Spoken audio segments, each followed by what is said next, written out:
করতেন। এত সম্মানিত নবীকে আল্লাহ তাআলা কিভাবে ডেকেছেন কোরআনে কারীম খুলে দেখেন। ফালাম্মা আতাহা নুদিয়া ইয়া মুসা, বলেন না সুবহানাল্লাহ। শুধু কি তাই না, রব্বুল আলামিন এমন একজন নবী আল্লাহ তাআলা পাঠাইছেন, বাবাও নবী, সন্তানও নবী, এত সম্মান, এত ইজ্জত। আল্লাহু আকবার। নবীর নাম কি? হযরতে জাকারিয়া আলাইহিস সালাম।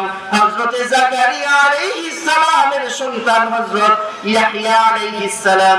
হযরতে জাকারিয়াও নবী, হযরতে ইয়াহইয়াও নবী, দুজনই নবী। এত সম্মান, এত ইজ্জত আল্লাহ তাআলা দিয়েছেন। হযরত জাকারিয়া আলাইহিস সালামকে আল্লাহ তাআলা কিভাবে ডেকেছেন কোরআনে কারীম খুলেন 16 নম্বর পারা 4 নম্বর পৃষ্ঠা সূরা মাইদা 7 নম্বর আয়াতে আল্লাহ ডাক দিয়ে বলতেছেন, ইয়া জাকারিয়া ইন্না নুবাশশিরুকা বিগুলাম। বলেন আল্লাহু আকবার।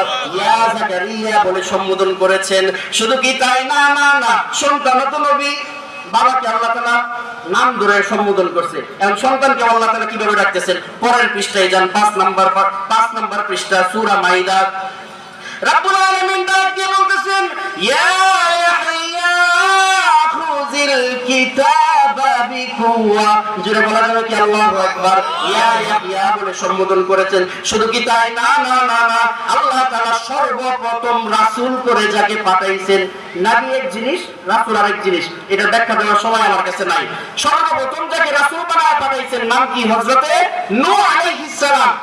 এত সম্মান আল্লাহ তাআলা সর্বপ্রথম রাসূল বানায় পাঠাইছে। সম্মান বেশি না কম? অনেক বেশি নাকি কম বেশি? আচ্ছা।